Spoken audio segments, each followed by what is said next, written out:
Are you feeling revived now that we have matcha? Hi! Hello. Welcome to a chicken named Paul. Thriving. If this is your first time joining, welcome. We're going to be reviewing the Ultimatum Queer Love today, which I'm really excited about. Season 2. Episodes 1 to 7. 1 to 7. But honestly, we're just going to give an overview of our first impressions, and then we're going to get into a few different topics.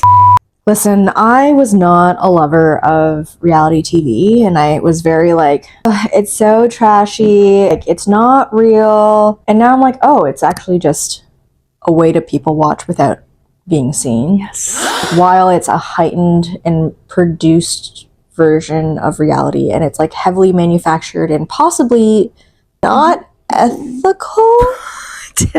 It's still interesting to watch how like other human beings behave in like high stress, high emotion situations. There was less screaming than I thought that there would be this season, frankly.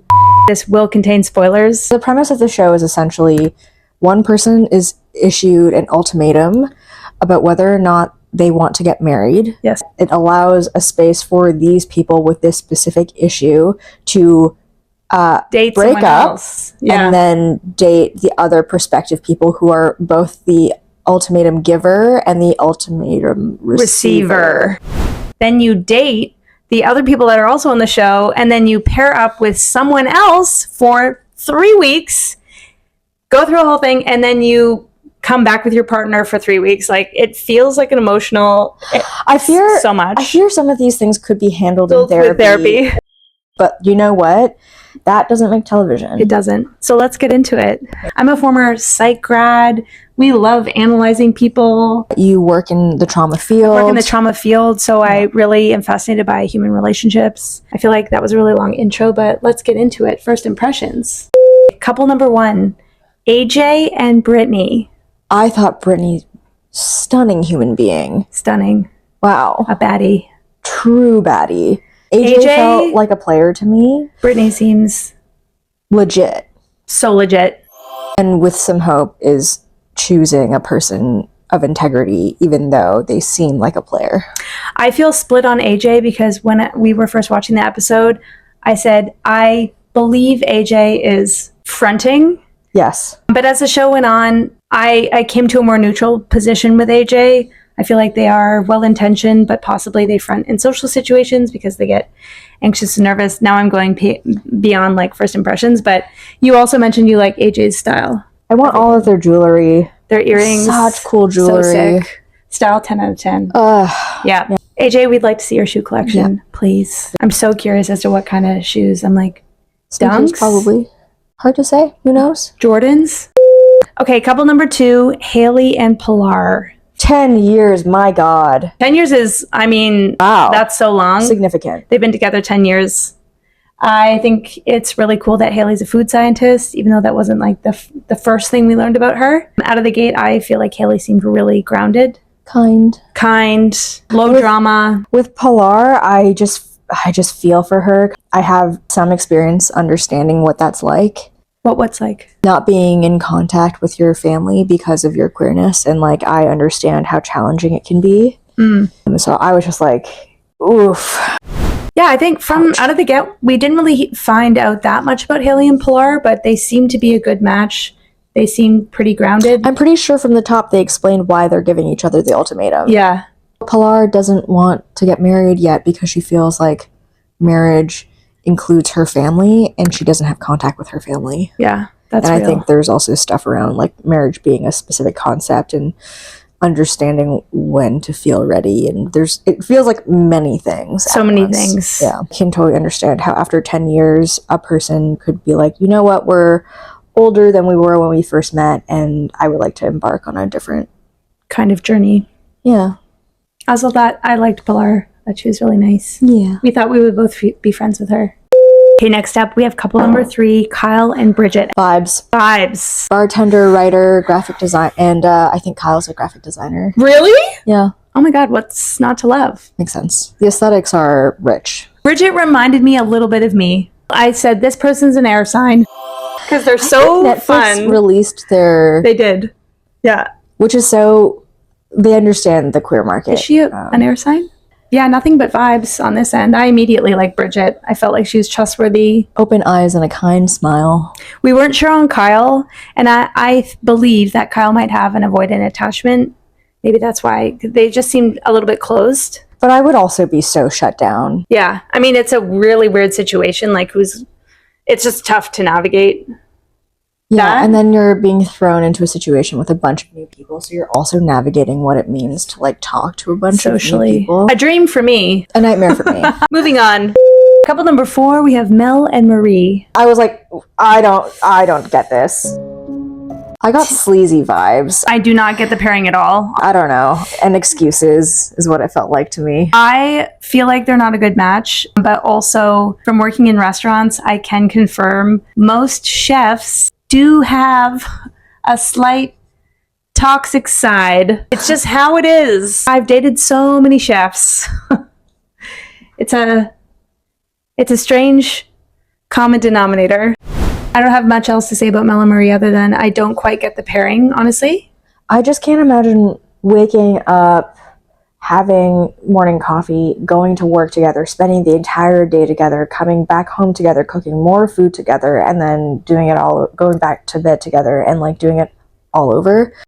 As much as I am very clingy, I feel like... Clingy? I feel like I really enjoy spending time with you. That's different than being clingy. But I think I do really appreciate having time apart to like experience our days, and then we come back together to be like, how was your day? What's going on? Yeah, I could not like work in that capacity with a partner. Something different like traveling or vlogging where you're on the go and you're kind of experiencing other things, and there's the freedom to kind of come and go within this framework. Like that's a little bit different, but I just think it would be really tough. Specifically in restaurants, like I was in restaurants for 10 years and it's a high volume, high pressure environment. And it's hard to stay friends with your coworkers, never mind working together. I just think that's a lot. As like partners, you mean? Like romantic partners? No, I mean like it's hard to stay friends even just with your coworker. So I can't imagine working with a partner on top of that. Like it just would require a deep level of understanding and a higher level of communication, in my opinion. I agree. Couple number 5. Dayna and Magan. Dayna and Magan.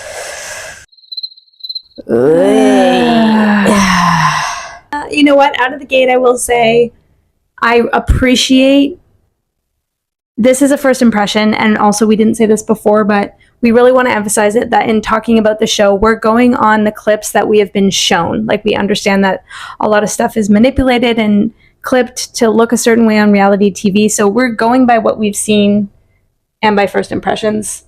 But I will say, I appreciated Dayna's direct communication. I love direct communication. I don't like feeling like I'm in the gray. I don't like feeling like I'm guessing where someone's at.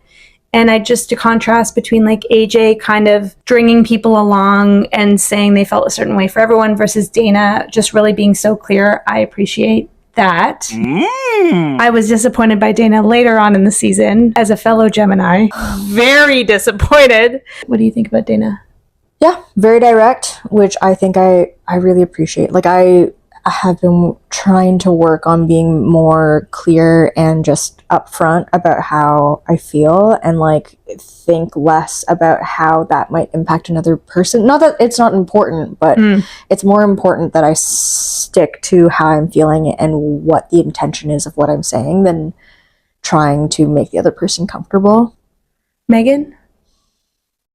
Baby. I'm just a little baby. I'm like, you're so sweet. At first I thought Tiff and I were talking about Magan, who we affectionately referred to as Softie Masc. And I thought, I feel like this person might be a little too soft. But as the episodes went on, I just feel like we grew so fond of them because they're just so sweet and earnest. I am, and continue to be worried a little bit. For Softie Masc? Yeah, for Magan. You know what, though? I think influence is everything. Like Magan really thrives in a safe space with a safe person. And they were able to swing to the other side and become more assertive and become more sure just with that safe space. Yes, but we're talking about first impressions, honey. I know, but like, I mean, I did say continue to be, but like, to be fair, it's like when you're that gentle and that soft, after, even when you start to like waver or like think you change and then something else happens, I feel like it's really easy to like want to slide back into people pleasing. Tiff is speaking from experience. Yeah, obviously. Yeah, it's a scary place is what it seems. Yeah. Tiff is worried. We're curious to see where Megan is now. I know we're talking about first impressions. It's so hard to not jump ahead. Last couple, Ashley and Marita. On first glance, I was like, Marita can't appreciate what her partner already does. And that opinion changed as we watched. Yeah, I think we were a bit turned off by initially watching Marita because it didn't make sense. We were thinking like, because she just kept asking for more. In the first episode, she was saying, I just want her to do more. I need more from her. But it's not just doing more. It's specifically, I want more romance. And I think it's the Disney-fication of things, where like the idea of romance being the most important thing feels naive to me. At the end of the day, like, romance is nice to have, but it's not a need to have, at least for me. I think there were so many things that happened throughout the season that clued us into a greater conversation, which, do you want to get into that now? Yeah, that's a good bridge. We came to realize that what Marita was actually asking for was to be considered. Yeah, so I feel like throughout the season, when Marita ended up getting paired with Britney, it was the little things. It wasn't actually grand romantic gestures, because I was thinking she wants, as she had said earlier, a scavenger hunt as a date. She wants so much effort.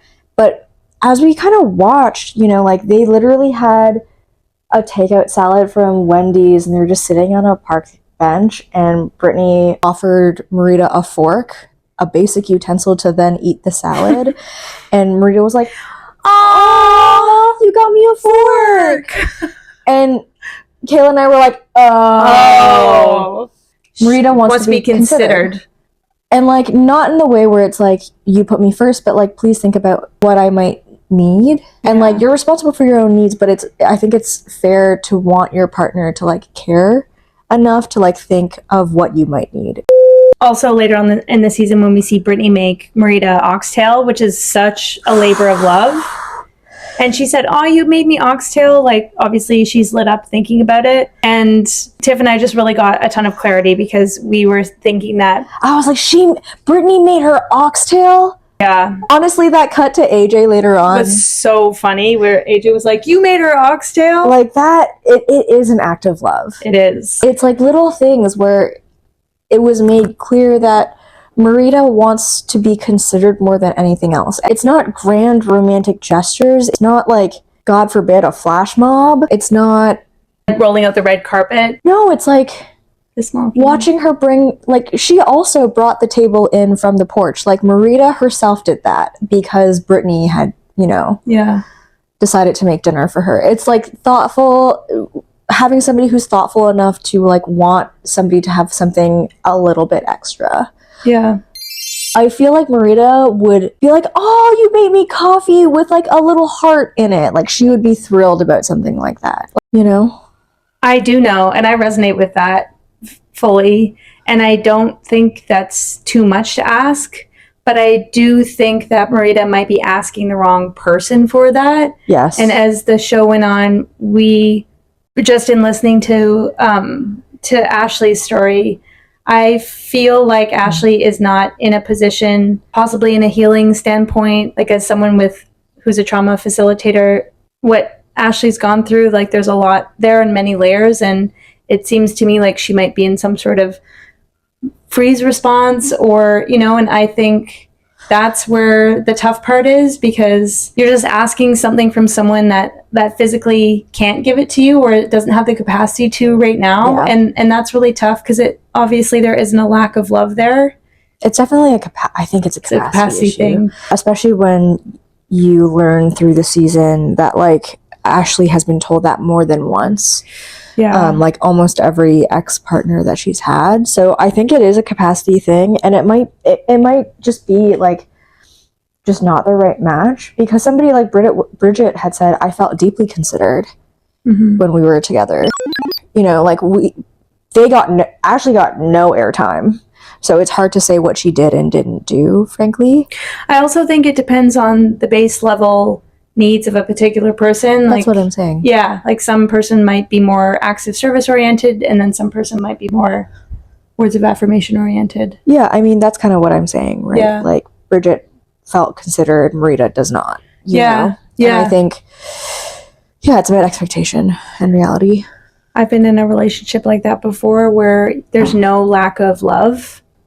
And I think those are really hard when they end, because you love each other still, and versus some big dramatic falling out where someone cheated on someone else, you know, and like that's almost easier to wrap your head around versus just like the love still continues, but the relationship has to end. It's really, really tough. So I have a lot of sympathy for them navigating through that, for everyone navigating through what they've been navigating through, and hoping that the best possible outcomes happen, or like what needs to happen will happen, I guess, and we'll find out.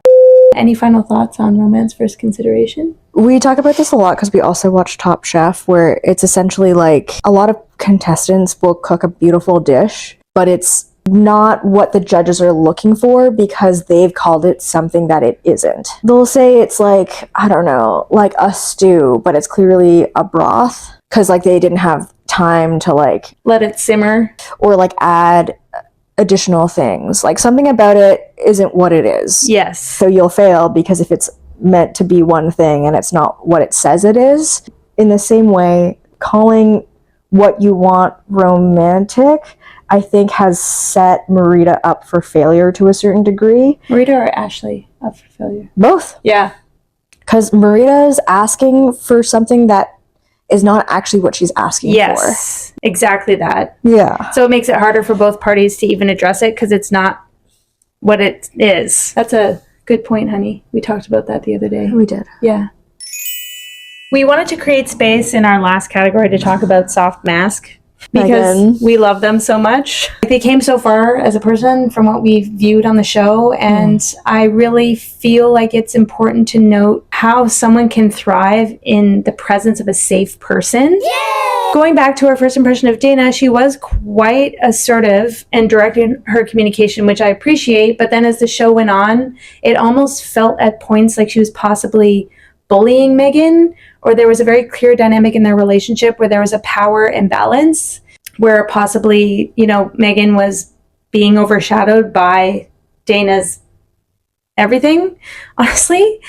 And Megan speaks to this, you know, she says, I've always been pushed by my teachers and my coaches and my parents. And I think Megan was kind of alluding to their time with Haley when Megan said, you know, this is the first time that I haven't been pushed. It's just more so a soft place to land. And I just think it's really important. There's a big lesson here, especially for folks with complex trauma.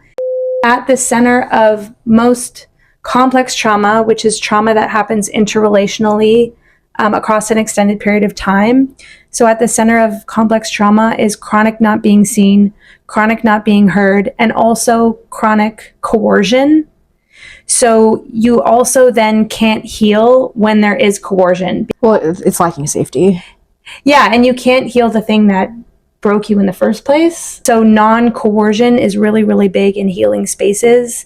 And I think it was beautiful to witness that space that Megan and Haley created for one another. That was very non-coercive. It was very non-judgmental. It was very stable, honestly, from what we saw. That's what I have to say about that. Agreed. We really like the line where Megan said, I choose myself choosing you.